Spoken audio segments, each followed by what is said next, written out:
নমস্কার বন্ধুরা, village blogger Piyali চ্যানেলে তোমাদের সবাইকে স্বাগত। তোমরা কেমন আছো? আশা করছি ভালো আছো। আর আমি ভালো আছি। আজকে একটু ভালো লাগছে, তার কারণ হলো আজকে সেই দিন 1 মাস কমপ্লিট হচ্ছে, আমার অপেক্ষার অবসান হচ্ছে। আজকে ডাক্তার দেখানোর দিন। তো সকাল সকাল পড়ানো ছিল, পড়ানো কমপ্লিট হয়ে গেছে। মা ওদিকে রান্নাবান্না শুরু করে দিয়েছে। 12 নম্বরের নাম আছে, 3:30-এর মধ্যে যেতে বলেছে। এবারে তো আর বাসে যেতে পারবো না, তাই টোটোওয়ালাকে বলা আছে 2:45 নাগাদ চলে আসবে। তো সেই অনুযায়ী কাজকর্ম তাড়াতাড়ি সেরে নিতে হবে, স্নানটাও সেরে নিতে হবে। আগের বারে গিয়েছিলাম, বেলা হয়ে গিয়েছিল, ভিজে চুলে বসা ছিলাম, ঠান্ডা লেগে গিয়েছিল, তাই আজকে সমস্ত কাজ তাড়াতাড়ি করে নেব। তো চলো সঙ্গে থাকো, সারাদিন কী কী করছি না করছি সব তোমাদের সাথে শেয়ার করব। তবে ডাক্তারখানার ওখানে হয়তো কিছু শেয়ার করতে পারবো না, যাওয়ার রাস্তার পথের সমস্ত কিছু বিবরণ দিতে পারবো।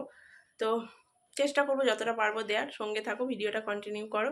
তো চলো বাইরে যাই, খাবো, খিদে পেয়ে গেছে। ওষুধ খেয়েছি সকালে, তো এখনও ওষুধ আছে, সেগুলো খাবো। যতক্ষণ পর্যন্ত ওষুধ আছে খাই, আর বাকি যেগুলো থাকবে নিয়ে যাবো ডাক্তারবাবুকে, তো দেখাবোই। তো চলো বাইরে যাই। আর একটা কথা বন্ধুরা, আশীর্বাদ করো যেন আজকেই ব্যান্ডেজটা খুলে দেয় আর বলে ঠিক আছে, অসুবিধা নেই, মানে সমস্ত কিছু ভালো খবর পাই।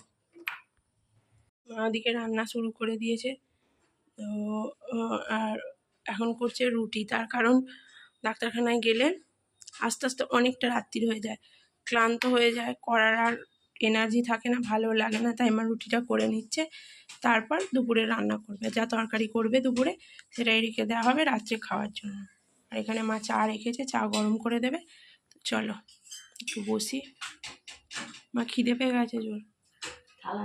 মা চা রুটি দিয়ে দিয়েছে, এখন খাবো। চলো খাই আগে।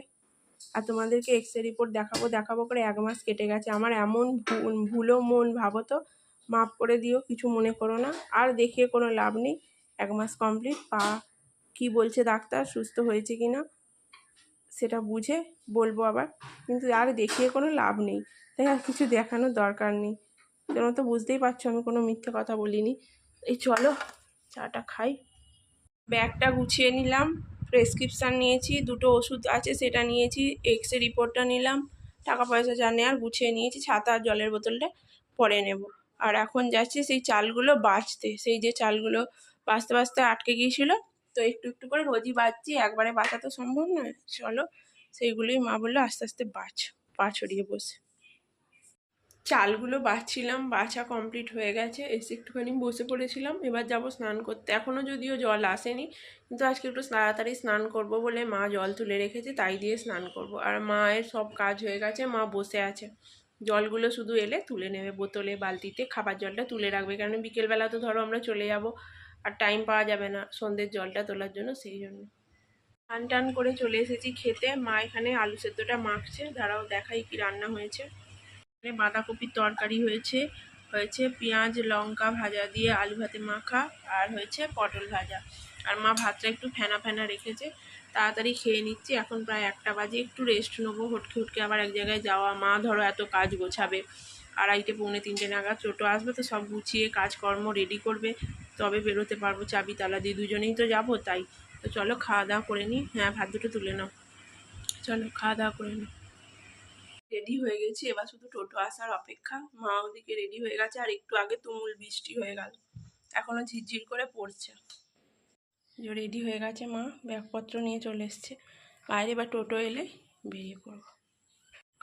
রেডি হয়ে দাঁড়িয়ে আছি, যে টোটোওয়ালাকে বলা হয়েছিল সে ফোন ধরেনি, নিয়ে আসার কথা ছিল, কিন্তু আবার অন্য এক কাকিমাকে ফোন করলাম, অন্য একটা টোটোওয়ালাকে বলে দিল সে শুধু দিয়ে আসবে, আসার সময় যা হোক কিছু ব্যবস্থা করতে হবে। সেই টোটোরই অপেক্ষায় আছি। টাইমও তো হয়ে এলো, আর 1/2 ঘন্টা সময়। মা ওদিকে চাবি দিচ্ছে সব দরজায়। বাড়ি চলে এসেছি, আর পাটা তো খুলে দিয়েছে, বলেছে যা করবে সাবধানে করবে। এখনও একটু একটু ব্যথা আছে হালকা, ক্যালসিয়াম বড়িটা দিয়ে দিয়েছে খেতে, আর স্বাভাবিকভাবে মানে চলা হাঁটা করতে বলেছে, আর খুব সাবধানে, যেন আর কিছু না ঠোক্কর লাগে। এখন সাবধানে কিছুদিন থাকতে হবে, সব কাজকর্মই করতে বলেছে, কিন্তু সাবধানে সাবধানে। দেখাচ্ছি তোমাদের দ্বারাও। প্রচুর খিদে পেয়ে গেছে, আর প্রচুর মেঘ করেছে, অনেক দেরি, মানে কি ভিড় ছিল, ওই সব করে ওষুধ নিয়ে তারপরে এইমাত্র এলাম।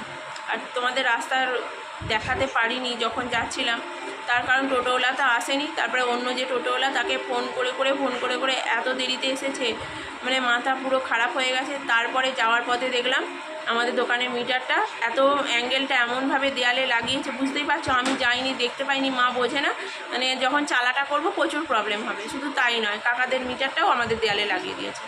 বোঝো, ওদের দেয়াল আছে সবাই, অথচ আমাকে একবারও জিজ্ঞাসাও করেনি। জানি নিজের লোক, অন্তত পারমিশন নেওয়াটা উচিত ছিল। দেখেই মাথাটা আমার গরম হয়ে গেছে।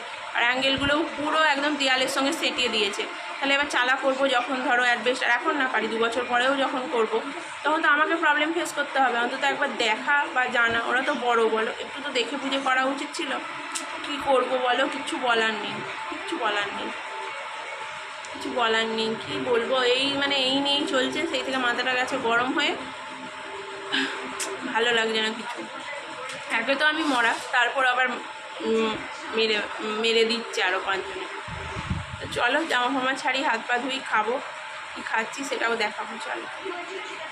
চা, রুটি, বাঁধাকপির তরকারি, আর নিয়ে এসেছি সিঙ্গারা। আর আসার পথে বলো না, মায়ের জুতোটা গেছে ছিঁড়ে।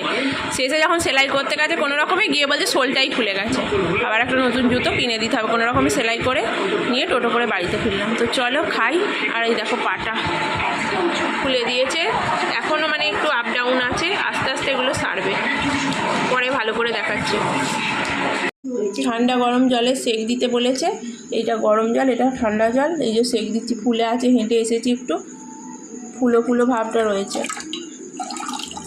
সেই জন্য ঠান্ডা গরম জলে সেকটা দিচ্ছি, ফুলো ফুলো মতো ভাবটা রয়েছে।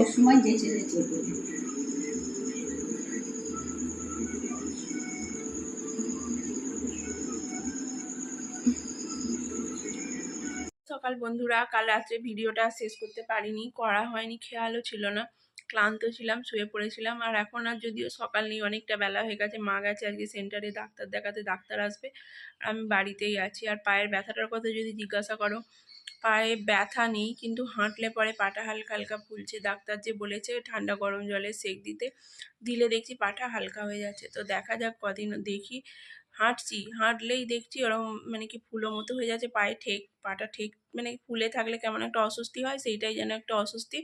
আর একটুখানি ব্যথা ব্যথা, মানে ওই যেখানটা ভাঙা সেখানটা নয়, ফুলোটার কারণটাই হচ্ছে।